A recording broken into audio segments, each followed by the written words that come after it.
Je vous salue, vous tous amateurs de l'émission Kanguka. Mon nom est Chris Nikomana. J'ai une parole pour toute personne qui m'écoute dans cette émission et qui se sent découragée, qui n'a plus d'espoir et dont les problèmes sont nombreux. Il y a beaucoup de difficultés dans son monde, admettons-le. Tu peux croiser des personnes qui rient et qui te saluent chaleureusement. Cela ne veut pas dire qu'elles sont heureuses. Il y a des difficultés cachées. Le travail de Satan, c'est de voler, détruire, tuer, détruire les familles, détruire les âmes, afin que les gens perdent espoir et qu'ils n'espèrent plus en Dieu. J'aimerais te dire à toi qui m'écoutes qu'il y a une parole que Dieu veut te donner en ce moment pour te réconforter. Ce n'est pas pour te faire plaisir uniquement, mais pour animer ta foi. Peut-être que tu as perdu espoir à cause de tes difficultés du moment, tes difficultés dans ton mariage, que ce soit avec ton mari ou tes enfants, ou alors des difficultés à ton travail. Tout ton univers est en train de basculer et tu as l'impression d'être seul et abandonné. Il arrive même que tu te demandes comment tu vas t'en sortir sans savoir comment. Tu es arrivé à un point où tu te demandes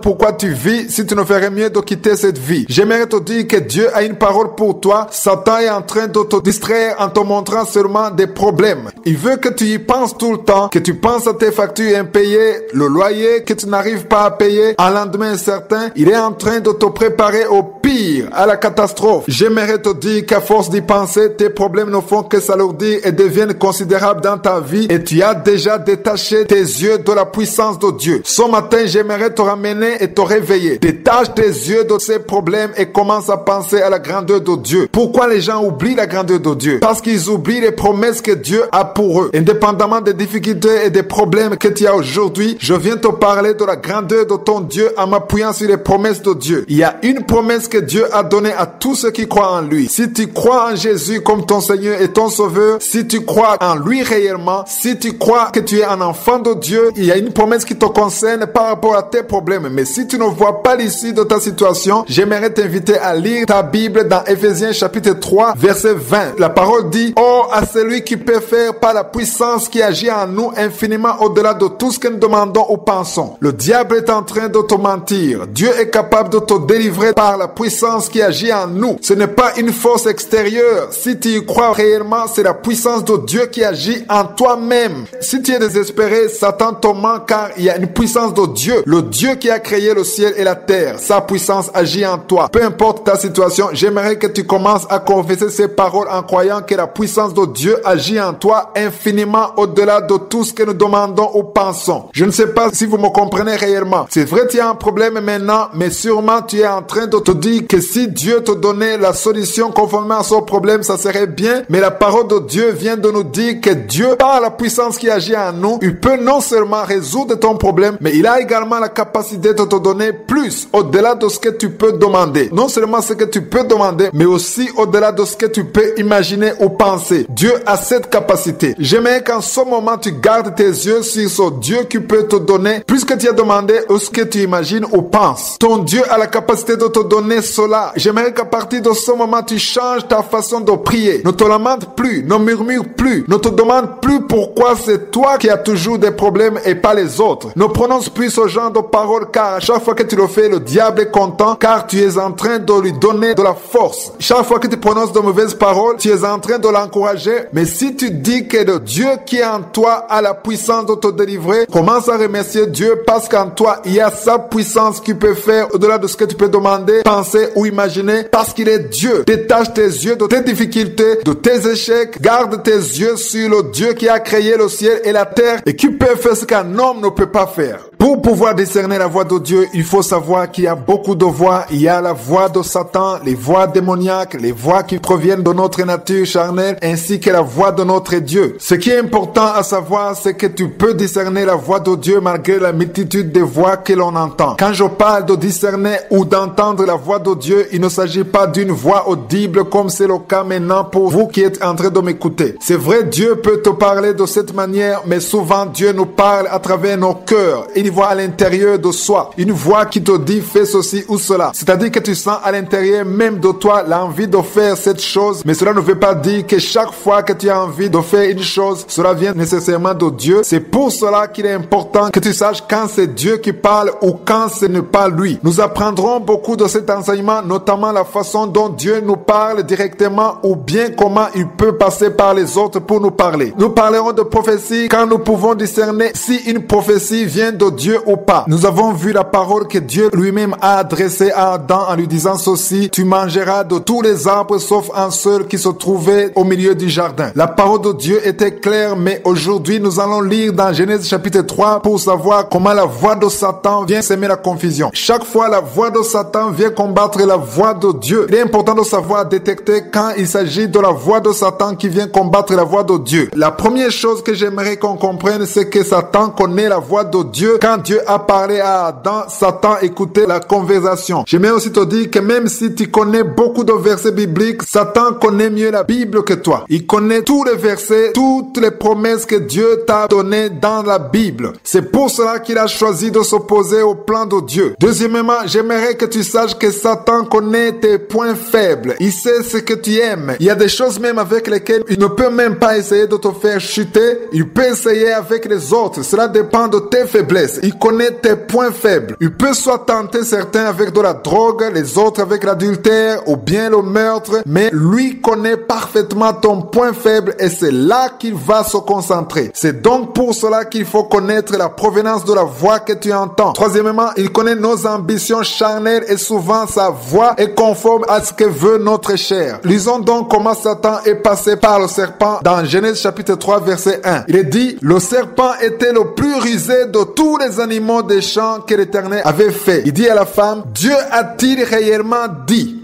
vous ne mangerez pas de tous les arbres du jardin? Cette question n'avait réellement rien à voir avec ce que Dieu avait dit, car il avait dit: tu pourras manger tous les arbres du jardin, mais tu ne mangeras pas de l'arbre de la connaissance du bien et du mal, car le jour où tu en mangeras, tu mourras. Mais Satan lui a demandé si Dieu lui avait interdit de manger tous les arbres du jardin, et Ève lui a répondu au verset 2 et 3 en disant: nous mangerons les fruits des arbres du jardin, mais quant aux fruits de l'arbre qui est au milieu, Dieu a dit: vous n'en mangerez pas et vous n'y toucherez point de peur que vous mouriez. J'aimerais vous dire que Ève a donné la bonne version, même si Dieu ne s'était pas adressé à elle à l'origine, car Dieu avait parlé à Adam. Mais Ève connaissait la vraie version et c'est celle qu'elle a donnée au serpent. Je veux qu'on comprenne que tout ce que Satan voulait, c'était l'attention de Ève. Il cherchait une conversation avec elle. Chaque fois que tu commences à discuter avec Satan, si tu lui donnes le temps, tu auras commencé à chuter vers son piège. C'est ce que je vais vous montrer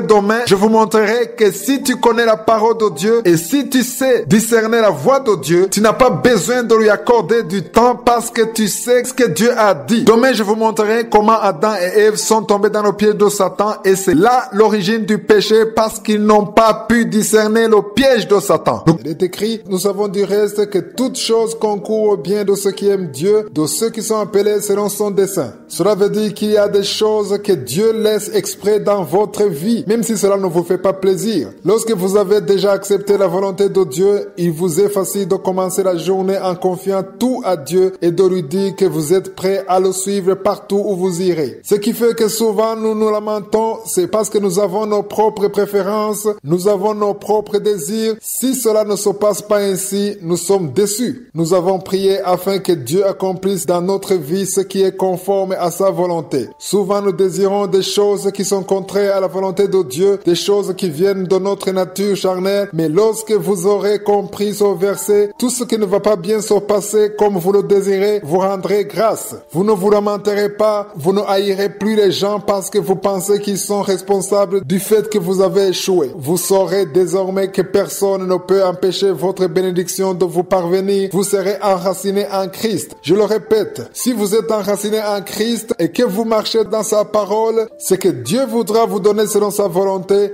il le fera en son temps parce que personne ne peut bloquer sa main. S'il y a quelqu'un qui a empêché votre bénédiction de vous parvenir, c'est que Dieu l'a permis. Il y a des portes qui peuvent être fermées dans votre vie, des relations qui sont brisées, des fiançailles rompues parce que Dieu l'a permis. Si vous êtes enraciné en Christ et que vous avez une vie de prière, si vous marchez dans la volonté de Dieu et que malgré cela les choses se passent ainsi, rendez grâce à Dieu parce qu'il l'a permis avec avec un objectif. Je le dis toujours dans cette émission, si la porte A est fermée, il y a une autre porte B quelque part qui sera ouverte pour vous. Dieu ne peut pas vous laisser ainsi. Commencez dès maintenant à rendre grâce. Ce qui n'a pas marché n'était pas à vous. Les portes qui ont été fermées n'étaient pas pour vous. Rendez grâce en vous attendant aux bénédictions que Josué a prévues pour vous. Nous sommes habitués à aller devant Dieu pour être bénis. Nous aimons dire aux gens que Dieu les bénisse. Chaque fois que nous allons devant Dieu, nous nous attendons à ce que Dieu nous bénisse. Et c'est vrai parce que dans sa nature, Dieu aime bénir ses enfants. Il y a une nouvelle chose que nous allons apprendre dans cette émission et cela conformément à la parole de Dieu. Nous verrons que nous aussi, nous avons quelque chose à donner à Dieu en le bénissant. Dieu veut nous bénir et il continuera à le faire. Mais nous devons nous aussi apprendre à le bénir. Lorsque j'ai commencé à parler dans cette émission de la façon dont nous devons apprendre à bénir l'Éternel, beaucoup ne le comprenaient pas. Nous verrons que la parole de Dieu en parle, que ce soit dans l'Ancien ou dans le Nouveau Testament. Nous verrons que nous devons apprendre à bénir l'Éternel. Nous verrons aussi que plus nous bénissons l'Éternel, plus il nous bénit. Comment pouvons-nous bénir l'Éternel? C'est ce que nous verrons au cours de cet enseignement. Cela prendra assez de temps. Comme je le dis souvent dans cette émission, il est important de noter les versets bibliques que nous lisons chaque fois. Pour commencer cet enseignement, j'aimerais qu'on lise dans Deutéronome chapitre 8 verset 10. Le long de tout le chapitre 8, l'Éternel parle à Israël du pays qu'il avait promis, un pays où coule le lait et le miel, c'est-à-dire un pays où ils ne manqueront de rien. Avant d'arriver dans ce pays, ils ont dû traverser le désert, mais Dieu, durant tout ce parcours, il les a protégés, il leur a donné de quoi manger, il leur donnait de la manne tous les jours. Ils buvaient l'eau du rocher à tel point qu'ils ont passé 40 ans dans le désert sans que personne ne manque quoi que ce soit à manger et de quoi boire. Au deuxième et au troisième verset, Dieu commence à leur demander de ne jamais oublier tout le trajet qu'ils ont fait. Il est écrit, « Souviens-toi de tout le chemin que l'Éternel, ton Dieu, t'a fait faire pendant ces 40 années dans le désert afin de t'humilier et de t'éprouver pour savoir quelles étaient les dispositions de ton cœur et si tu garderais ou non ses commandements. Il t'a humilié, il t'a fait souffrir de la faim et il t'a nourri de la manne que tu ne connaissais pas et que n'avaient pas connu tes pères afin de t'apprendre que l'homme ne vit pas de pain seulement mais que l'homme vit de tout ce qui sort de la bouche de l'Éternel. Au verset 8, il leur dit les bonnes choses qu'ils vont avoir dans le nouveau pays. Au verset 9, il leur dit qu'ils vivront dans l'abondance. J'aimerais insister sur le verset 10 qui dit « Lorsque tu mangeras et tu rassasieras, tu béniras l'Éternel ton Dieu pour le bon pays qu'il t'a donné. » La parole de Dieu dit « Tu béniras l'Éternel. » Pas se lamenter, mais rendre grâce en toutes choses. Il est très difficile de ne pas se lamenter lorsque tu as des problèmes. Quand les choses ne marchent pas, quand les choses tournent mal ou se passent comme on ne veut pas, il y a toujours une tristesse derrière. Et souvent dans cette situation, les gens ont tendance à être fâchés contre Josué. Ils se demandent ce qu'ils ont fait de mal à Dieu. Nous tous, nous avons traversé une telle période. Il y en a encore qui sont en train de connaître ces moments difficiles. Ils se demandent ce qu'ils ont fait de mal à Josué. Ils se disent pourquoi eux? Pourquoi ils sont les seuls à connaître ces problèmes? Je vais demander à tous ceux qui suivent cette émission Kanguka de prier. Prions afin que Dieu nous donne la force de ne plus prononcer de telles paroles. Ça peut te traverser l'esprit, c'est tout à fait naturel. Mais chaque fois que tu vas penser à cela, reviens sur toi-même. Nous devons apprendre à nous contenir, à ne pas donner la place aux paroles de lamentation. Si ces paroles de lamentation parviennent à sortir de ta bouche, ça veut dire que la situation a déjà dégénéré. Il y en a qui ne le disent pas, mais ils y pensent. C'est-à-dire, il y en a ceux qui ne se lamentent pas ouvertement, mais dans leurs pensées, ils se lamentent. Ce n'est pas bien de prononcer des paroles qui ne glorifient pas Dieu. L'exemple que j'aime donner quand il s'agit de se lamenter, c'est l'exemple de Job. C'est l'exemple parfait car Job a traversé des moments très difficiles. Nous le voyons dans le premier chapitre de Job. Il était très riche, il avait beaucoup d'argent, des enfants en bonne santé, bien éduqué. Dieu l'avait béni d'une manière extraordinaire. Mais Satan est venu le tenter. Il a voulu prouver que Job honorait Dieu à cause des bénédictions qu'il avait reçues. Le passage que je veux qu'on lise se trouve dans Job chapitre 1 versets 21 à 22. Je suis sorti nu du sein de ma mère et nu je retournerai dans le sein de la terre. L'Éternel a donné et l'Éternel a ôté. Que le nom de l'Éternel soit béni. En tout cela, Job ne pécha point et n'attribua rien d'injuste à Dieu. Souvent, lorsque les choses choses tournent mal, on se met à accuser Dieu, nous le reprochons de tout ce qui arrive. Je veux qu'on apprenne de Job. Si on a confié la journée à Dieu, nous devons le laisser faire sa volonté dans nos vies. Si vous lisez dans Job 42, verset 10, il est écrit, l'Éternel rétablit Job dans son premier état quand Job y priait pour ses amis et l'Éternel lui accorda le double de tout ce qu'il avait possédé. On voit bien que Dieu lui a donné le double de ce qu'il avait perdu parce qu'il s'est bien comporté sans se lamenter. Lorsque tu commences à rendre grâce à Dieu au lieu de te lamenter, tu touches son cœur et le moment venu, tu verras sa bénédiction. Nous sommes dans la deuxième partie. Nous avons commencé un nouvel enseignement que j'ai appelé Action de grâce. Nous l'avons commencé le 20 juillet. Si vous êtes nouveau, allez dans les archives. Vous verrez tout ce qu'on a déjà vu. Au début de cet enseignement, j'ai rappelé que pour être à la montagne de Dieu, il faut avoir l'humilité. Nous en avons déjà parlé et après l'humilité, il faut la sanctification. Nous en avons également parlé. Mais maintenant, nous sommes en train de parler de la troisième condition qui est l'action de grâce. Il y a beaucoup de choses à dire à propos de l'action de grâce car c'est une chose qui touche le cœur de Dieu. Comme je le disais vendredi passé, nous devons toujours célébrer le nom de Dieu. Célébrer le nom de Dieu est très important. Le verset que nous avons lu est Psaume 34, verset 3 ou 4 selon les versions. Nous devons exalter et célébrer le nom de Dieu. Il faut que Dieu soit grand en nous dans nos situations. Le plus difficile, c'est exalter Dieu quand on traverse des moments difficiles. Prenons par exemple que tu as des dettes ou bien tu as une maladie incurable, tu te sens découragé, tu as l'impression que tu n'as plus d'espoir et ce problème est devenu immense dans ta vie et lorsque tu vas dans la présence de Dieu dans la prière, tu commences à parler de la grandeur de ton problème au lieu de parler de la grandeur de Dieu. Célébrer Dieu, louer Dieu, adorer Dieu ne veut pas dire parler de la grandeur de ton problème à Dieu, mais ça veut dire que tu vas parler de la grandeur de Dieu par rapport à ton problème. Car si tu parles de la grandeur de Dieu, si dans ton cœur tu considères Dieu comme étant très grand, ton problème va perdre son importance. Tout dépend de la façon dont tu parles de ton problème. Il y en a qui peuvent passer 2 heures de temps dans la présence de Dieu à se lamenter, à ne parler que de ce qui ne marche pas. En d'autres termes, ils disent à Dieu qu'ils sont incapables et qu'il est peut-être temps que Dieu essaie de faire quelque chose. Josué ne veut pas que tu lui parles de la grandeur de tes problèmes. Il ne veut pas que tu lui parles de leur importance car il connaît la grandeur de ton problème. Mais il cherche des gens qui parlent de sa grandeur, qui croient qu'il est capable. Josué veut que tu l'élèves au-dessus de tes problèmes. Il veut que tu l'agrandisses dans ta vie, car si tu le fais, il sera vraiment grand dans ta vie. Mais si tu le rends petit, il sera petit et il ne pourra rien faire. Bien sûr, Josué ne peut jamais être petit, mais il sera petit dans ton cœur. Célébrer Josué veut dire l'appeler pour qu'il vienne dans ta vie, pour qu'il se manifeste. Rappelez-vous de Psaume 22, verset 3 ou 4 selon les versions, il est écrit « Pourtant tu es le Saint, tu sièges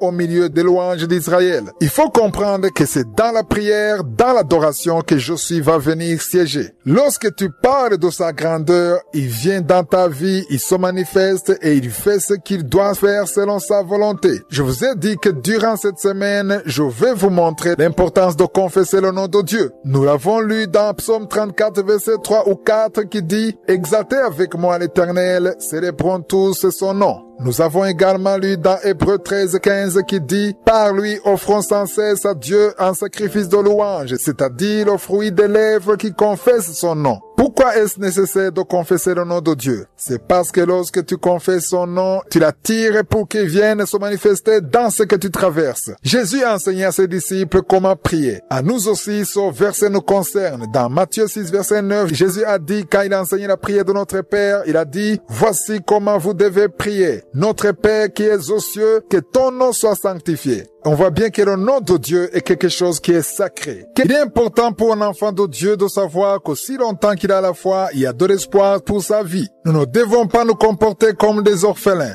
Peut-être que tu es orphelin, que tu n'as pas de père ou de mère, mais si tu es un enfant de Dieu, tu n'es pas orphelin. Tu as un Père au ciel. Il est avec toi, il t'a créé et il t'aime. Il a pour toi de bons projets, ce que tu connais et même ce que tu ignores. Tu peux te dire que rien ne marche dans ta vie. Même s'il en est ainsi, au ciel, il y a un Dieu qui voit ta situation et il a la capacité de te secourir. Il a la capacité de tracer pour toi le chemin. Il a la capacité de faire ce qu'un être humain ne peut pas faire. Ce matin, je veux réveiller la foi en vous. Je veux réveiller votre vie de prière. Je veux parler à tous ceux qui ne prient plus à cause des problèmes qu'ils traversent. Les problèmes sont là, mais nous avons un Dieu au ciel. Peu importe comment se présente la situation, il faut savoir qu'il y a un Dieu au ciel. essentiel. Dieu est capable même si pour le moment tu ne vois rien. Tu te dis peut-être en ce moment que Dieu ne fait rien, mais il est en train de faire quelque chose. Même si tu ne vois rien, même si tu as l'impression que rien ne change dans ta situation, Dieu est à l'œuvre et tout ce qu'il te demande, c'est la foi. Il veut ta foi et une bonne attitude. L'essentiel, c'est comment tu te comportes dans cette situation. Les problèmes peuvent être là, mais la question que je te pose, comment est-ce que tu te comportes? Quelle est ton attitude? Tu as peut-être un problème dans ton mariage. Il y a une femme qui a un problème sérieux concernant ses enfants. Comment est-ce que tu gères cela? Et tu es en train de pleurer. C'est normal de pleurer, mais est-ce que tu as au moins la foi? Comment gardes-tu ta foi? Je comprends qu'on peut être découragé. Je comprends qu'on peut ne plus avoir la force de prier. Moi aussi, ça m'est arrivé, mais chaque fois que je me rappelle ces paroles que je suis en train de vous donner, ça me donne de la force.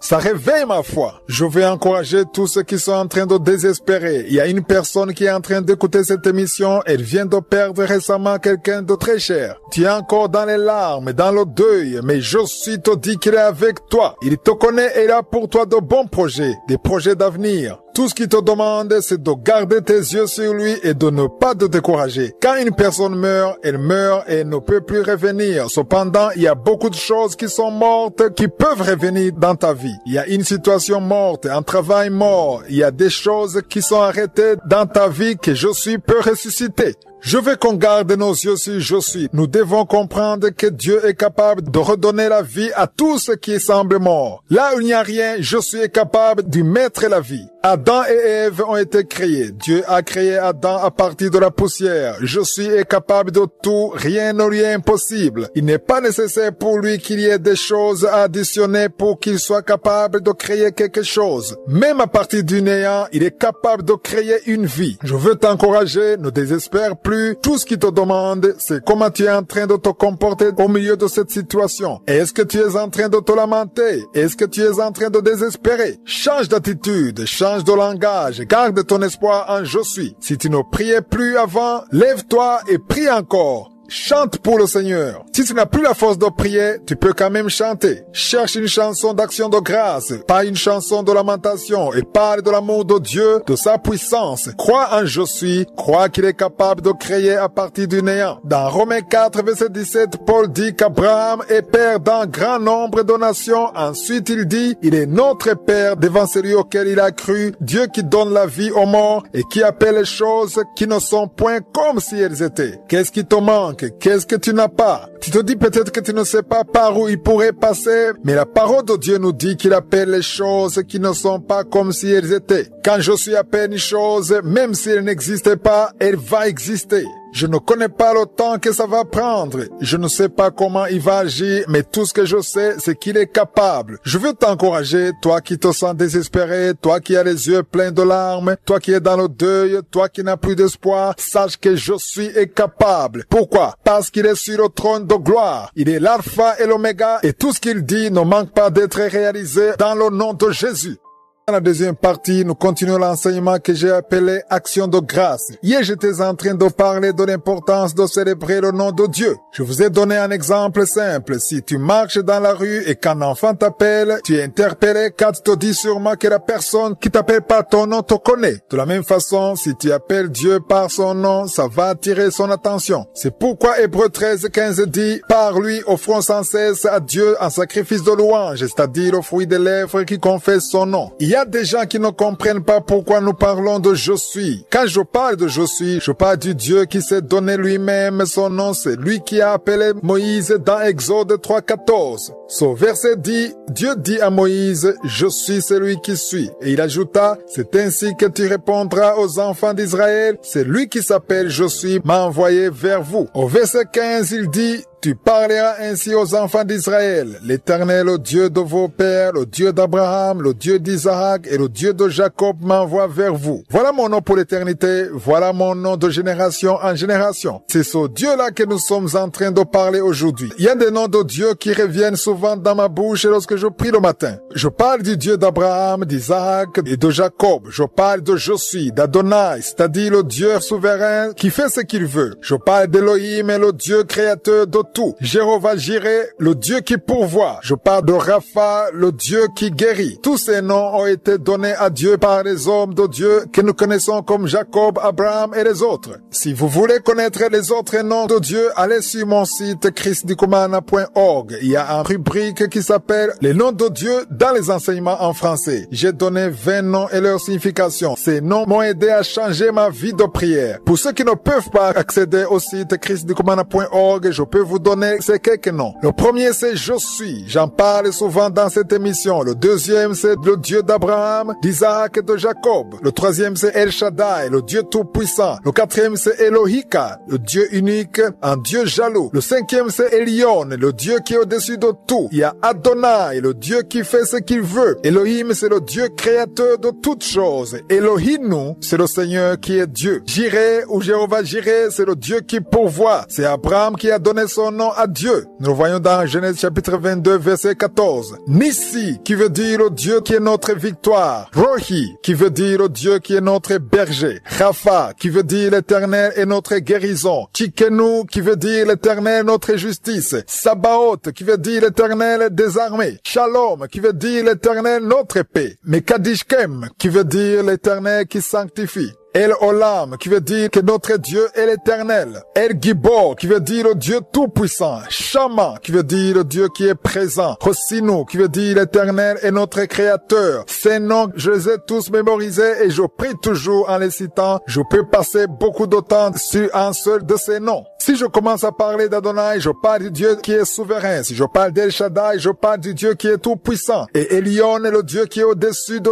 tout. En priant ainsi, tu as grandi vraiment ton Dieu au milieu de ton problème. Et ton problème devient petit comparé à la grandeur de Dieu. Il faut toujours mettre de côté ce qui ne va pas et entrer dans la présence de Dieu. Il faut parler de la grandeur de Dieu, louer Dieu, adorer je suis et non des problèmes. Pour pouvoir discerner la voix de Dieu, il faut savoir qu'il y a beaucoup de voix. Il y a la voix de Satan, les voix démoniaques, les voix qui proviennent de notre nature charnelle, ainsi que la voix de notre Dieu. Ce qui est important à savoir, c'est que tu peux discerner la voix de Dieu malgré la multitude de voix que l'on entend. Quand je parle de discerner ou d'entendre la voix de Dieu, il ne s'agit pas d'une voix audible comme c'est le cas maintenant pour vous qui êtes en train de m'écouter. C'est vrai, Dieu peut te parler de cette manière, mais souvent Dieu nous parle à travers nos cœurs. Il voix à l'intérieur de soi, une voix qui te dit fais ceci ou cela. C'est-à-dire que tu sens à l'intérieur même de toi l'envie de faire cette chose, mais cela ne veut pas dire que chaque fois que tu as envie de faire une chose, cela vient nécessairement de Dieu. C'est pour cela qu'il est important que tu saches quand c'est Dieu qui parle ou quand ce n'est pas lui. Nous apprendrons beaucoup de cet enseignement, notamment la façon dont Dieu nous parle directement ou bien comment il peut passer par les autres pour nous parler. Nous parlerons de prophétie quand nous pouvons discerner si une prophétie vient de Dieu ou pas. Nous avons vu la parole que Dieu lui-même a adressée à Adam en lui disant ceci: tu mangeras de tous les arbres sauf un seul qui se trouvait au milieu du jardin. La parole de Dieu était claire, mais aujourd'hui nous allons lire dans Genèse chapitre 3 pour savoir comment la voix de Satan vient semer la confusion. Chaque fois la voix de Satan vient combattre la voix de Dieu. Il est important de savoir détecter quand il s'agit de la voix de Satan qui vient combattre la voix de Dieu. La première chose que j'aimerais qu'on comprenne, c'est que Satan connaît la voix de Dieu. Quand Dieu a parlé à Adam, Satan écoutait la conversation. J'aimerais aussi te dire que même si tu connais beaucoup de versets bibliques, Satan connaît mieux la Bible que toi. Il connaît tous les versets, toutes les promesses que Dieu t'a données dans la Bible. C'est pour cela qu'il a choisi de s'opposer au plan de Dieu. Deuxièmement, j'aimerais que tu saches que Satan connaît tes points faibles. Il sait ce que tu aimes. Il y a des choses même avec lesquelles il ne peut même pas essayer de te faire chuter. Il peut essayer avec les autres. Cela dépend de tes faiblesses. Il connaît tes points faibles. Il peut soit tenter certains avec de la drogue, les autres avec l'adultère ou bien le meurtre, mais lui connaît parfaitement ton point faible et c'est là qu'il va se concentrer. C'est donc pour cela qu'il faut connaître la provenance de la voix que tu entends. Troisièmement, il connaît nos ambitions charnelles et souvent sa voix est conforme à ce que veut notre chair. Lisons donc comment Satan est passé par le serpent dans Genèse chapitre 3 verset 1. Il est dit: le serpent était le plus rusé de tous les animaux des champs que l'Éternel avait fait. Il dit à la femme: Dieu a-t-il réellement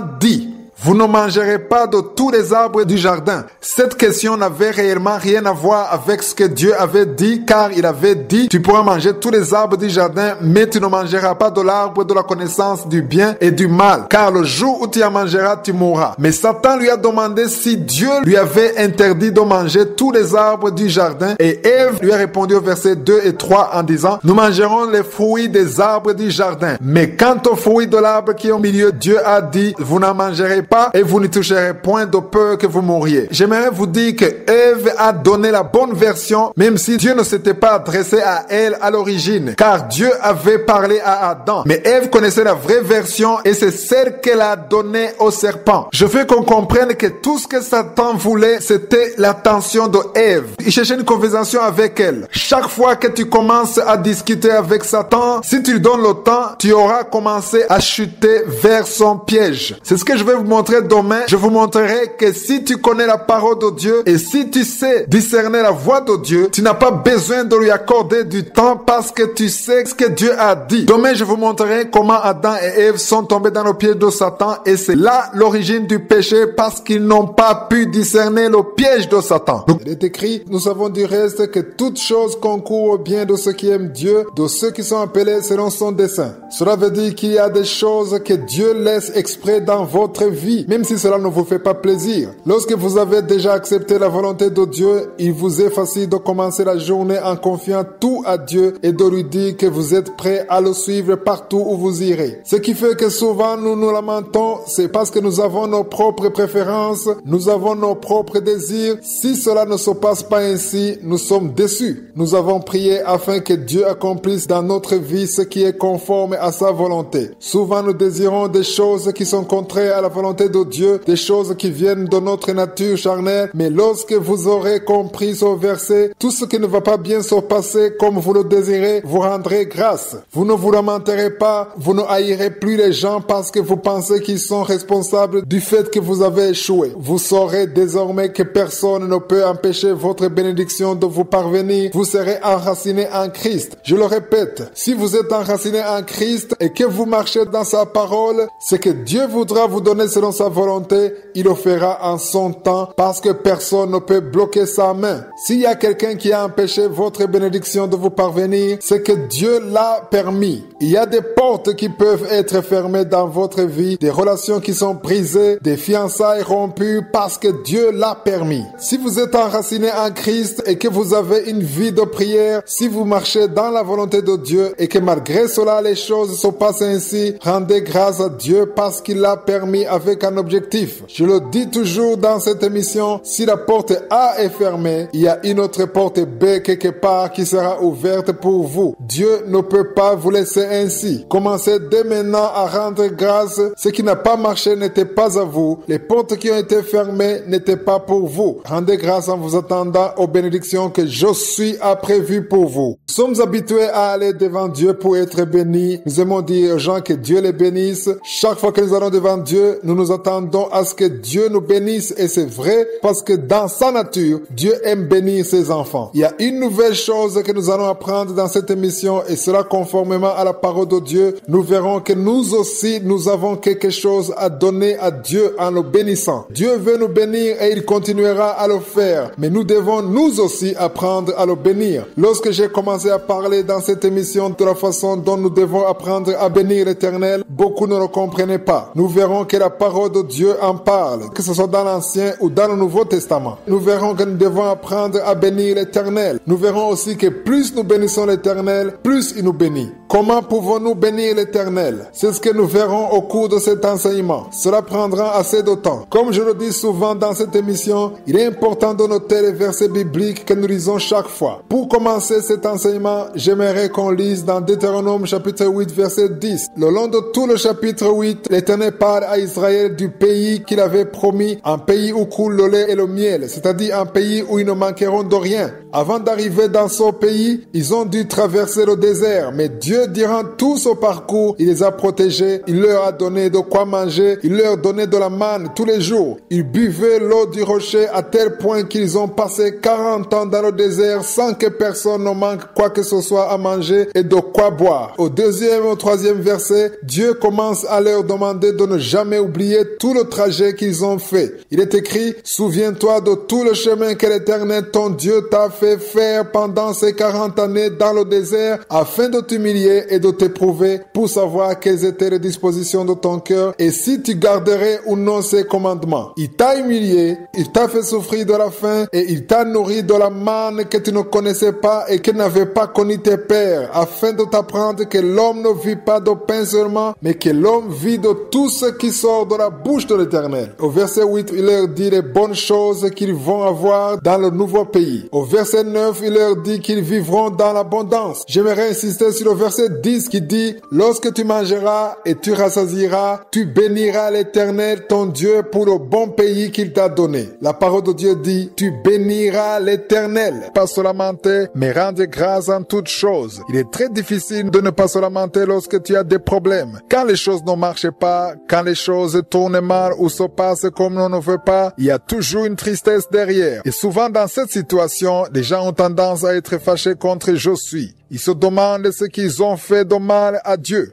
Nous tous, nous avons traversé une telle période. Il y en a encore qui sont en train de connaître ces moments difficiles. Ils se demandent ce qu'ils ont fait de mal à je suis. Ils se disent pourquoi eux? Pourquoi ils sont les seuls à connaître ces problèmes? Je vais demander à tous ceux qui suivent cette émission Kanguka de prier. Prions afin que Dieu nous donne la force de ne plus prononcer de telles paroles. Ça peut te traverser l'esprit, c'est tout à fait naturel. Mais chaque fois que tu vas penser à cela, reviens sur toi-même. Nous devons apprendre à nous contenir, à ne pas donner la place aux paroles de lamentation. Si ces paroles de lamentation parviennent à sortir de ta bouche, ça veut dire que la situation a déjà dégénéré. Il y en a qui ne le disent pas, mais ils y pensent. C'est-à-dire, il y en a ceux qui ne se lamentent pas ouvertement, mais dans leurs pensées, ils se lamentent. Ce n'est pas bien de prononcer des paroles qui ne glorifient pas Dieu. L'exemple que j'aime donner quand il s'agit de se lamenter, c'est l'exemple de Job. C'est l'exemple parfait car Job a traversé des moments très difficiles. Nous le voyons dans le premier chapitre de Job. Il était très riche, il avait beaucoup d'argent, des enfants en bonne santé, bien éduqué. Dieu l'avait béni d'une manière extraordinaire. Mais Satan est venu le tenter. Il a voulu prouver que Job honorait Dieu à cause des bénédictions qu'il avait reçues. Le passage que je veux qu'on lise se trouve dans Job chapitre 1, versets 21 à 22. Je suis sorti nu du sein de ma mère et nu je retournerai dans le sein de la terre. L'Éternel a donné et l'Éternel a ôté. Que le nom de l'Éternel soit béni. En tout cela, Job ne pécha point et n'attribua rien d'injuste à Dieu. Souvent, lorsque les choses tournent mal, on se met à accuser Dieu, nous le reprochons de tout ce qui arrive. Je veux qu'on apprenne de Job. Si on a confié la journée à Dieu, nous devons le laisser faire sa volonté dans nos vies. Si vous lisez dans Job 42, verset 10, il est écrit, l'Éternel rétablit Job dans son premier état quand Job y priait pour ses amis et l'Éternel lui accorda le double de tout ce qu'il avait possédé. On voit bien que Dieu lui a donné le double de ce qu'il avait perdu parce qu'il s'est bien comporté sans se lamenter. Lorsque tu commences à rendre grâce à Dieu au lieu de te lamenter, tu touches son cœur et le moment venu, tu verras sa bénédiction. Nous sommes dans la deuxième partie. Nous avons commencé un nouvel enseignement que j'ai appelé Action de grâce. Nous l'avons commencé le 20 juillet. Si vous êtes nouveau, allez dans les archives. Vous verrez tout ce qu'on a déjà vu. Au début de cet enseignement, j'ai rappelé que pour être à la montagne de Dieu, il faut avoir l'humilité. Nous en avons déjà parlé et après l'humilité, il faut la sanctification. Nous en avons également parlé. Mais maintenant, nous sommes en train de parler de la troisième condition qui est l'action de grâce. Il y a beaucoup de choses à dire à propos de l'action de grâce car c'est une chose qui touche le cœur de Dieu. Comme je le disais vendredi passé, nous devons toujours célébrer le nom de Dieu. Célébrer le nom de Dieu est très important. Le verset que nous avons lu est Psaume 34, verset 3 ou 4 selon les versions. Nous devons exalter et célébrer le nom de Dieu. Il faut que Dieu soit grand en nous dans nos situations. Le plus difficile, c'est exalter Dieu quand on traverse des moments difficiles. Prenons par exemple que tu as des dettes ou bien tu as une maladie incurable, tu te sens découragé, tu as l'impression que tu n'as plus d'espoir et ce problème est devenu immense l'abondance dans ta vie. Et lorsque tu vas dans la présence de Dieu, dans la prière, tu commences à parler de la grandeur de ton problème au lieu de parler de la grandeur de Dieu. Célébrer Dieu, louer Dieu, adorer Dieu ne veut pas dire parler de la grandeur de ton problème à Dieu, mais ça veut dire que tu vas parler de la grandeur de Dieu par rapport à ton problème. Car si tu parles de la grandeur de Dieu, si dans ton cœur tu considères Dieu comme étant très grand, ton problème va perdre son importance. Tout dépend de la façon dont tu parles de ton problème. Il y en a qui peuvent passer 2 heures de temps dans la présence de Dieu à se lamenter, à ne parler que de ce qui ne marche pas. En d'autres termes, ils disent à Dieu qu'ils sont incapables et qu'il est peut-être temps que Dieu essaie de faire quelque chose. Josué ne veut pas que tu lui parles de la grandeur de tes problèmes. Il ne veut pas que tu lui parles de leur importance, car il connaît la grandeur de ton problème. Mais il cherche des gens qui parlent de sa grandeur, qui croient qu'il est capable. Josué veut que tu l'élèves au-dessus de tes problèmes. Il veut que tu l'agrandisses dans ta vie, car si tu le fais, il sera vraiment grand dans ta vie. Mais si tu le rends petit, il sera petit et il ne pourra rien faire. Bien sûr, Josué ne peut jamais être petit, mais il sera petit dans ton cœur. Célébrer Josué veut dire l'appeler pour qu'il vienne dans ta vie, pour qu'il se manifeste. Rappelez-vous de Psaume 22, verset 3 ou 4 selon les versions, il est écrit « Pourtant tu es le Saint, tu sièges au milieu des louanges d'Israël ». Il faut comprendre que c'est dans la prière, dans l'adoration que Josué va venir siéger. Lorsque tu parles de sa grandeur, il vient dans ta vie, il se manifeste et il fait ce qu'il doit faire selon sa volonté. Je vous ai dit que durant cette semaine, je vais vous montrer l'importance de confesser le nom de Dieu. Nous l'avons lu dans Psaume 34, verset 3 ou 4 qui dit « Exaltez avec moi l'Éternel, célébrons tous son nom ». Nous avons également lu dans Hébreux 13, 15 qui dit « Par lui offrons sans cesse à Dieu un sacrifice de louange, c'est-à-dire le fruit des lèvres qui confessent son nom ». Pourquoi est-ce nécessaire de confesser le nom de Dieu? C'est parce que lorsque tu confesses son nom, tu l'attires pour qu'il vienne se manifester dans ce que tu traverses. Jésus a enseigné à ses disciples comment prier. À nous aussi, ce verset nous concerne. Dans Matthieu 6, verset 9, Jésus a dit, quand il a enseigné la prière de notre Père, il a dit « Voici comment vous devez prier. Notre Père qui es aux cieux, que ton nom soit sanctifié. »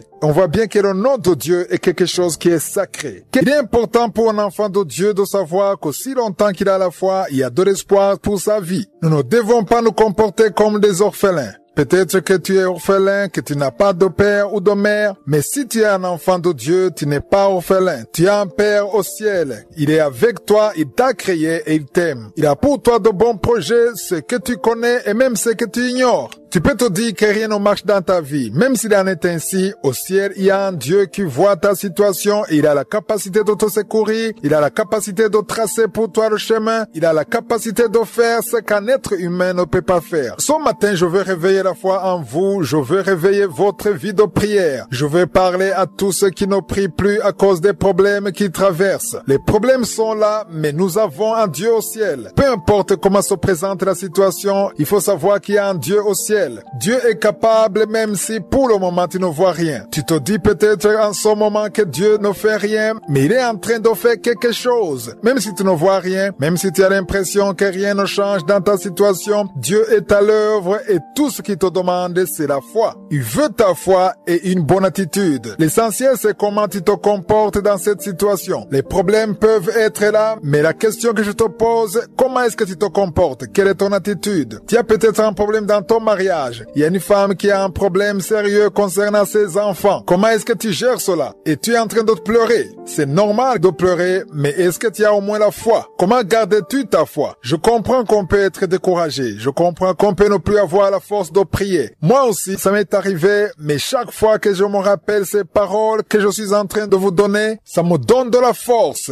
Ça réveille ma foi. Je vais encourager tous ceux qui sont en train de désespérer. Il y a une personne qui est en train d'écouter cette émission. Elle vient de perdre récemment quelqu'un de très cher. Tu es encore dans les larmes, dans le deuil, mais Josué te dit qu'il est avec toi. Il te connaît et il a pour toi de bons projets, des projets d'avenir. Tout ce qu'il te demande, c'est de garder tes yeux sur lui et de ne pas te décourager. Quand une personne meurt, elle meurt et ne peut plus revenir. Cependant, il y a beaucoup de choses qui sont mortes qui peuvent revenir dans ta vie. Il y a une situation morte, un travail mort. Il y a des choses qui sont arrêtées dans ta vie que Josué peut ressusciter. Je veux qu'on garde nos yeux sur je suis. Nous devons comprendre que Dieu est capable de redonner la vie à tout ce qui semble mort. Là où il n'y a rien, je suis capable d'y mettre la vie. Adam et Ève ont été créés. Dieu a créé Adam à partir de la poussière. Je suis capable de tout. Rien ne lui est impossible. Il n'est pas nécessaire pour lui qu'il y ait des choses à additionner pour qu'il soit capable de créer quelque chose. Même à partir du néant, il est capable de créer une vie. Je veux t'encourager, ne désespère plus. Tout ce qu'il te demande, c'est comment tu es en train de te comporter au milieu de cette situation. Est-ce que tu es en train de te lamenter? Est-ce que tu es en train de désespérer? Change d'attitude, change de langage, garde ton espoir en je suis. Si tu ne priais plus avant, lève-toi et prie encore.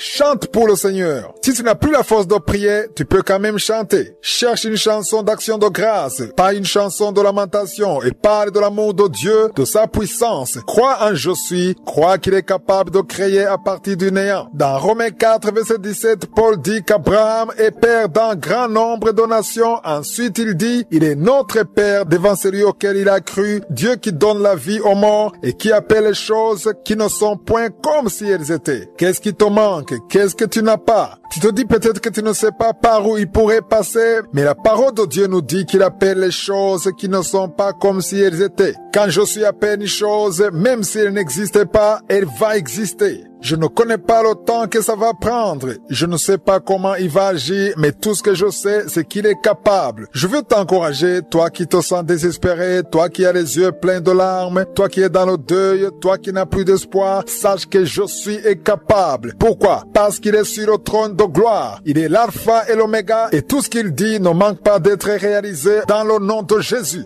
Dans la deuxième partie, nous continuons l'enseignement que j'ai appelé action de grâce. Hier, j'étais en train de parler de l'importance de célébrer le nom de Dieu. Je vous ai donné un exemple simple. Si tu marches dans la rue et qu'un enfant t'appelle, tu es interpellé car tu te dis sûrement que la personne qui t'appelle par ton nom te connaît. De la même façon, si tu appelles Dieu par son nom, ça va attirer son attention. C'est pourquoi Hébreux 13:15 dit, par lui offrons sans cesse à Dieu un sacrifice de louange, c'est-à-dire le fruit des lèvres qui confesse son nom. Il y a des gens qui ne comprennent pas pourquoi nous parlons de je suis. Quand je parle de je suis, je parle du Dieu qui s'est donné lui-même son nom. C'est lui qui a appelé Moïse dans Exode 3:14. Ce verset dit, Dieu dit à Moïse, je suis celui qui suis. Et il ajouta, c'est ainsi que tu répondras aux enfants d'Israël. C'est lui qui s'appelle je suis m'a envoyé vers vous. Au verset 15, il dit, tu parleras ainsi aux enfants d'Israël. L'Éternel, le Dieu de vos pères, le Dieu d'Abraham, le Dieu d'Isaac et le Dieu de Jacob m'envoie vers vous. Voilà mon nom pour l'éternité. Voilà mon nom de génération en génération. C'est ce Dieu-là que nous sommes en train de parler aujourd'hui. Il y a des noms de Dieu qui reviennent souvent dans ma bouche lorsque je prie le matin. Je parle du Dieu d'Abraham, d'Isaac et de Jacob. Je parle de je suis, d'Adonai, c'est-à-dire le Dieu souverain qui fait ce qu'il veut. Je parle d'Elohim, le Dieu créateur de tout. Jéhovah Jireh, le Dieu qui pourvoit. Je parle de Rapha, le Dieu qui guérit. Tous ces noms ont été donnés à Dieu par les hommes de Dieu que nous connaissons comme Jacob, Abraham et les autres. Si vous voulez connaître les autres noms de Dieu, allez sur mon site christnicomana.org. Il y a une rubrique qui s'appelle les noms de Dieu dans les enseignements en français. J'ai donné 20 noms et leur signification. Ces noms m'ont aidé à changer ma vie de prière. Pour ceux qui ne peuvent pas accéder au site christnicomana.org, je peux vous donner ces quelques noms. Le premier, c'est je suis. J'en parle souvent dans cette émission. Le deuxième, c'est le Dieu d'Abraham, d'Isaac et de Jacob. Le troisième, c'est El Shaddai, le Dieu tout-puissant. Le quatrième, c'est Elohika, le Dieu unique, un Dieu jaloux. Le cinquième, c'est Elion, le Dieu qui est au-dessus de tout. Il y a Adonai, le Dieu qui fait ce qu'il veut. Elohim, c'est le Dieu créateur de toutes choses. Elohim, c'est le Seigneur qui est Dieu. Jireh ou Jéhovah Jireh, c'est le Dieu qui pourvoit. C'est Abraham qui a donné son nom à Dieu. Nous le voyons dans Genèse chapitre 22, verset 14. Nissi, qui veut dire le Dieu qui est notre victoire. Rohi, qui veut dire le Dieu qui est notre berger. Rapha, qui veut dire l'Éternel est notre guérison. Tchikenu, qui veut dire l'Éternel notre justice. Sabaoth, qui veut dire l'Éternel des armées. Shalom, qui veut dire l'Éternel notre paix. Mekadishkem, qui veut dire l'Éternel qui sanctifie.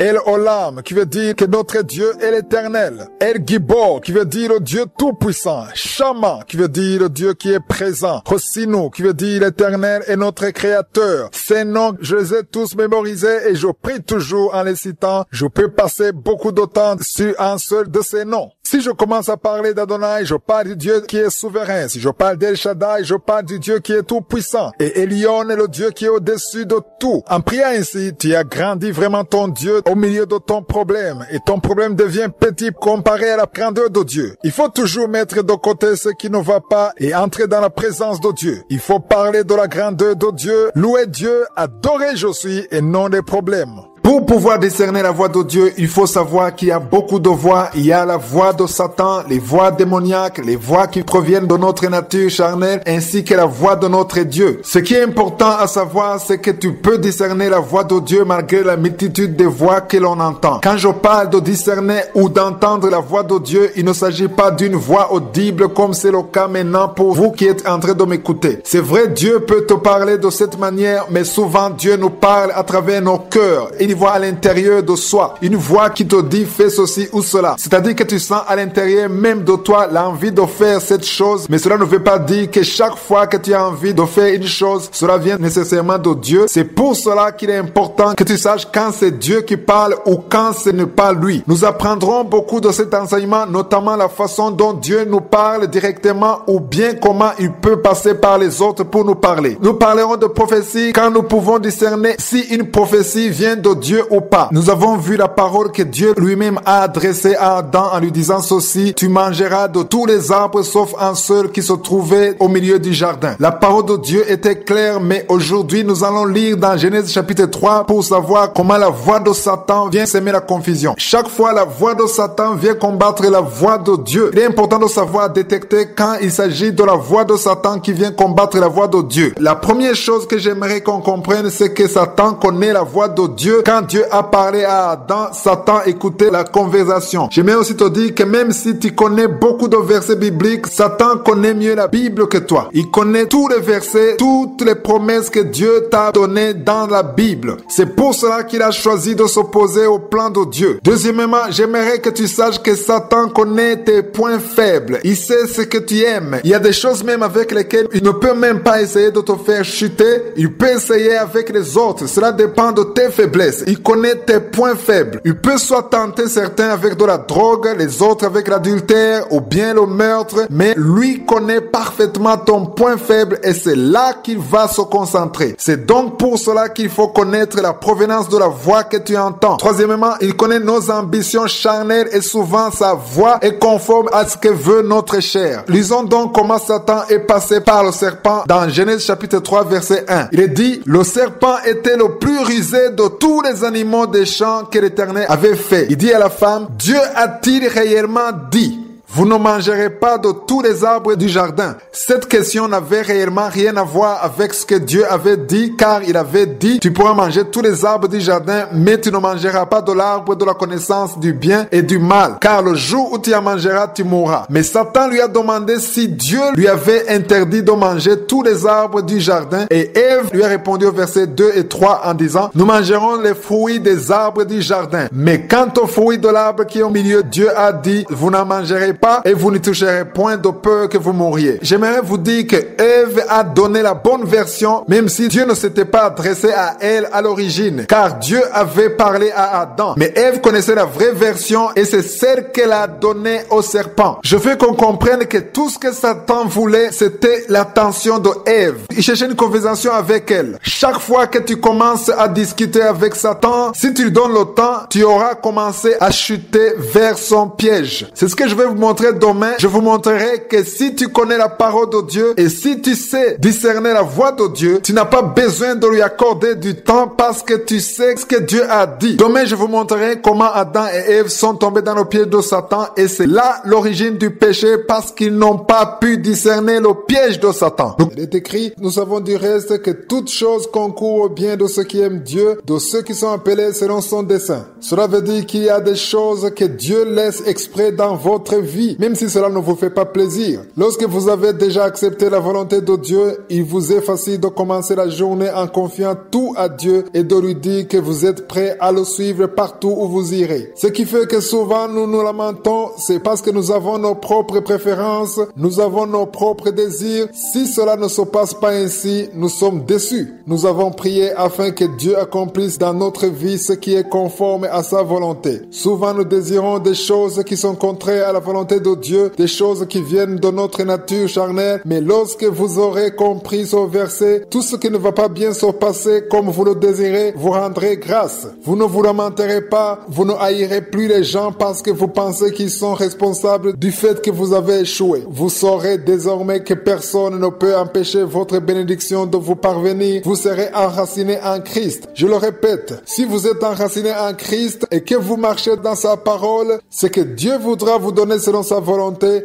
il le fera en son temps parce que personne ne peut bloquer sa main. S'il y a quelqu'un qui a empêché votre bénédiction de vous parvenir, c'est que Dieu l'a permis. Il y a des portes qui peuvent être fermées dans votre vie, des relations qui sont brisées, des fiançailles rompues parce que Dieu l'a permis. Si vous êtes enraciné en Christ et que vous avez une vie de prière, si vous marchez dans la volonté de Dieu et que malgré cela les choses se passent ainsi, rendez grâce à Dieu parce qu'il l'a permis avec un objectif. Je le dis toujours dans cette émission, si la porte A est fermée, il y a une autre porte B quelque part qui sera ouverte pour vous. Dieu ne peut pas vous laisser ainsi. Commencez dès maintenant à rendre grâce. Ce qui n'a pas marché n'était pas à vous. Les portes qui ont été fermées n'étaient pas pour vous. Rendez grâce en vous attendant aux bénédictions que Josué a prévues pour vous. Nous sommes habitués à aller devant Dieu pour être bénis. Nous aimons dire aux gens que Dieu les bénisse. Chaque fois que nous allons devant Dieu, nous nous attendons à ce que Dieu nous bénisse. Et c'est vrai parce que dans sa nature, Dieu aime bénir ses enfants. Il y a une nouvelle chose que nous allons apprendre dans cette émission et cela conformément à la parole de Dieu. Nous verrons que nous aussi, nous avons quelque chose à donner à Dieu en le bénissant. Dieu veut nous bénir et il continuera à le faire. Mais nous devons nous aussi apprendre à le bénir. Lorsque j'ai commencé à parler dans cette émission de la façon dont nous devons apprendre à bénir l'Éternel, beaucoup ne le comprenaient pas. Nous verrons que la parole de Dieu en parle, que ce soit dans l'Ancien ou dans le Nouveau Testament. Nous verrons que nous devons apprendre à bénir l'Éternel. Nous verrons aussi que plus nous bénissons l'Éternel, plus il nous bénit. Comment pouvons-nous bénir l'Éternel? C'est ce que nous verrons au cours de cet enseignement. Cela prendra assez de temps. Comme je le dis souvent dans cette émission, il est important de noter les versets bibliques que nous lisons chaque fois. Pour commencer cet enseignement, j'aimerais qu'on lise dans Deutéronome chapitre 8 verset 10. Le long de tout le chapitre 8, l'Éternel parle à Israël du pays qu'il avait promis, un pays où coule le lait et le miel, c'est-à-dire un pays où ils ne manqueront de rien. Avant d'arriver dans ce pays, ils ont dû traverser le désert, mais Dieu, durant tout ce parcours, il les a protégés, il leur a donné de quoi manger, il leur donnait de la manne tous les jours. Ils buvaient l'eau du rocher à tel point qu'ils ont passé 40 ans dans le désert sans que personne ne manque quoi que ce soit à manger et de quoi boire. Au deuxième et au troisième verset, Dieu commence à leur demander de ne jamais oublier tout le trajet qu'ils ont fait. Il est écrit, souviens-toi de tout le chemin que l'Éternel, ton Dieu, t'a fait faire pendant ces 40 années dans le désert afin de t'humilier et de t'éprouver pour savoir quelles étaient les dispositions de ton cœur et si tu garderais ou non ses commandements. Il t'a humilié, il t'a fait souffrir de la faim et il t'a nourri de la manne que tu ne connaissais pas et que n'avaient pas connu tes pères, afin de t'apprendre que l'homme ne vit pas de pain seulement, mais que l'homme vit de tout ce qui sort de la bouche de l'Éternel. Au verset 8, il leur dit les bonnes choses qu'ils vont avoir dans le nouveau pays. Au verset 9, il leur dit qu'ils vivront dans l'abondance. J'aimerais insister sur le verset 10 qui dit, lorsque tu mangeras et tu rassasieras, tu béniras l'Éternel, ton Dieu, pour le bon pays qu'il t'a donné. La parole de Dieu dit, tu béniras l'Éternel. Pas se lamenter, mais rendre grâce en toutes choses. Il est très difficile de ne pas se lamenter lorsque tu as des problèmes. Quand les choses ne marchent pas, quand les choses tournent mal ou se passent comme on ne veut pas, il y a toujours une tristesse derrière. Et souvent dans cette situation, les gens ont tendance à être fâchés contre Josué. Ils se demandent ce qu'ils ont fait de mal à Dieu. Nous tous, nous avons traversé une telle période. Il y en a encore qui sont en train de connaître ces moments difficiles. Ils se demandent ce qu'ils ont fait de mal à Josué. Ils se disent pourquoi eux? Pourquoi ils sont les seuls à connaître ces problèmes? Je vais demander à tous ceux qui suivent cette émission Kanguka de prier. prions afin que Dieu nous donne la force de ne plus prononcer de telles paroles. Ça peut te traverser l'esprit, c'est tout à fait naturel. Mais chaque fois que tu vas penser à cela, reviens sur toi-même. Nous devons apprendre à nous contenir, à ne pas donner la place aux paroles de lamentation. Si ces paroles de lamentation parviennent à sortir de ta bouche, ça veut dire que la situation a déjà dégénéré. Il y en a qui ne le disent pas, mais ils y pensent. C'est-à-dire, il y en a ceux qui ne se lamentent pas ouvertement, mais dans leurs pensées, ils se lamentent. Ce n'est pas bien de prononcer des paroles qui ne glorifient pas Dieu. L'exemple que j'aime donner quand il s'agit de se lamenter, c'est l'exemple de Job. C'est l'exemple parfait car Job a traversé des moments très difficiles. Nous le voyons dans le premier chapitre de Job. Il était très riche, il avait beaucoup d'argent, des enfants en bonne santé, bien éduqué. Dieu l'avait béni d'une manière extraordinaire. Mais Satan est venu le tenter. Il a voulu prouver que Job honorait Dieu à cause des bénédictions qu'il avait reçues. Le passage que je veux qu'on lise se trouve dans Job chapitre 1, versets 21 à 22. Je suis sorti nu du sein de ma mère et nu je retournerai dans le sein de la terre. L'Éternel a donné et l'Éternel a ôté. Que le nom de l'Éternel soit béni. En tout cela, Job ne pécha point et n'attribua rien d'injuste à Dieu. Souvent, lorsque les choses tournent mal, on se met à accuser Dieu, nous le reprochons de tout ce qui arrive. Je veux qu'on apprenne de Job. Si on a confié la journée à Dieu, nous devons le laisser faire sa volonté dans nos vies. Si vous lisez dans Job 42, verset 10, il est écrit, l'Éternel rétablit Job dans son premier état quand Job y priait pour ses amis et l'Éternel lui accorda le double de tout ce qu'il avait possédé. On voit bien que Dieu lui a donné le double de ce qu'il avait perdu parce qu'il s'est bien comporté sans se lamenter. Lorsque tu commences à rendre grâce à Dieu au lieu de te lamenter, tu touches son cœur et le moment venu, tu verras sa bénédiction. Nous sommes dans la deuxième partie. Nous avons commencé un nouvel enseignement que j'ai appelé Action de grâce. Nous l'avons commencé le 20 juillet. Si vous êtes nouveau, allez dans les archives. Vous verrez tout ce qu'on a déjà vu. Au début de cet enseignement, j'ai rappelé que pour être à la montagne de Dieu, il faut avoir l'humilité. Nous en avons déjà parlé et après l'humilité, il faut la sanctification. Nous en avons également parlé. Mais maintenant, nous sommes en train de parler de la troisième condition qui est l'action de grâce. Il y a beaucoup de choses à dire à propos de l'action de grâce car c'est une chose qui touche le cœur de Dieu. Comme je le disais vendredi passé, nous devons toujours célébrer le nom de Dieu. Célébrer le nom de Dieu est très important. Le verset que nous avons lu est Psaume 34, verset 3 ou 4 selon les versions. Nous devons exalter et célébrer le nom de Dieu. Il faut que Dieu soit grand en nous dans nos situations. Le plus difficile, c'est exalter Dieu quand on traverse des moments difficiles. Prenons par exemple que tu as des dettes ou bien tu as une maladie incurable, tu te sens découragé, tu as l'impression que tu n'as plus d'espoir et ce problème est devenu immense dans ta vie et lorsque tu vas dans la présence de Dieu dans la prière, tu commences à parler de la grandeur de ton problème au lieu de parler de la grandeur de Dieu. Célébrer Dieu, louer Dieu, adorer Dieu ne veut pas dire parler de la grandeur de ton problème à Dieu, mais ça veut dire que tu vas parler de la grandeur de Dieu par rapport à ton problème. Car si tu parles de la grandeur de Dieu, si dans ton cœur tu considères Dieu comme étant très grand, ton problème va perdre son importance. Tout dépend de la façon dont tu parles de ton problème. Il y en a qui peuvent passer 2 heures de temps dans la présence de Dieu à se lamenter, à ne parler que de ce qui ne marche pas. En d'autres termes, ils disent à Dieu qu'ils sont incapables et qu'il est peut-être temps que Dieu essaie de faire quelque chose. Josué ne veut pas que tu lui parles de la grandeur de tes problèmes. Il ne veut pas que tu lui parles de leur importance car il connaît la grandeur de ton problème. Mais il cherche des gens qui parlent de sa grandeur, qui croient qu'il est capable. Josué veut que tu l'élèves au-dessus de tes problèmes. Il veut que tu l'agrandisses dans ta vie car si tu le fais, il sera vraiment grand dans ta vie. Mais si tu le rends petit, il sera petit et il ne pourra rien faire. Bien sûr, Josué ne peut jamais être petit, mais il sera petit dans ton cœur. Célébrer Josué veut dire l'appeler pour qu'il vienne dans ta vie, pour qu'il se manifeste. Rappelez-vous de Psaume 22, verset 3 ou 4 selon les versions, il est écrit « Pourtant tu es le Saint, tu sièges au milieu des louanges d'Israël. » Il faut comprendre que c'est dans la prière, dans l'adoration que Josué va venir siéger. Lorsque tu parles de sa grandeur, il vient dans ta vie, il se manifeste et il fait ce qu'il doit faire selon sa volonté. Je vous ai dit que durant cette semaine, je vais vous montrer l'importance de confesser le nom de Dieu. Nous l'avons lu dans Psaume 34, verset 3 ou 4 qui dit « Exaltez avec moi l'Éternel, célébrons tous son nom. »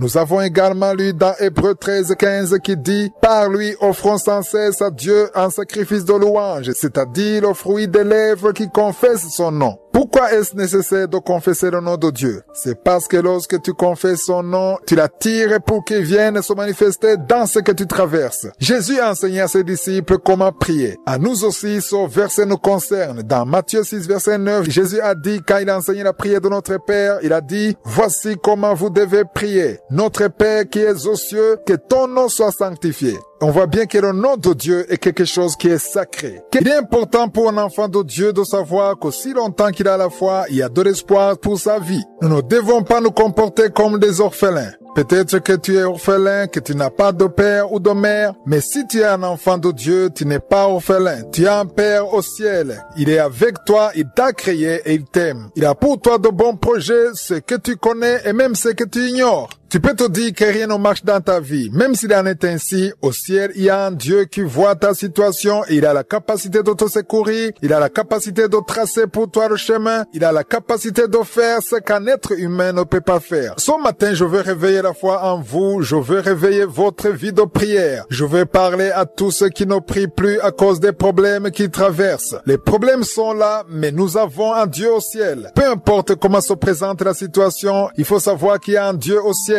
Dieu est capable même si pour le moment tu ne vois rien. Tu te dis peut-être en ce moment que Dieu ne fait rien, mais il est en train de faire quelque chose. Même si tu ne vois rien, même si tu as l'impression que rien ne change dans ta situation, Dieu est à l'œuvre et tout ce qu'il te demande, c'est la foi. Il veut ta foi et une bonne attitude. L'essentiel, c'est comment tu te comportes dans cette situation. Les problèmes peuvent être là, mais la question que je te pose, comment est-ce que tu te comportes? Quelle est ton attitude? Tu as peut-être un problème dans ton mariage. Il y a une femme qui a un problème sérieux concernant ses enfants. Comment est-ce que tu gères cela? Et tu es en train de pleurer. C'est normal de pleurer, mais est-ce que tu as au moins la foi? Comment gardes-tu ta foi? Je comprends qu'on peut être découragé. Je comprends qu'on peut ne plus avoir la force de prier. Moi aussi, ça m'est arrivé, mais chaque fois que je me rappelle ces paroles que je suis en train de vous donner, ça me donne de la force.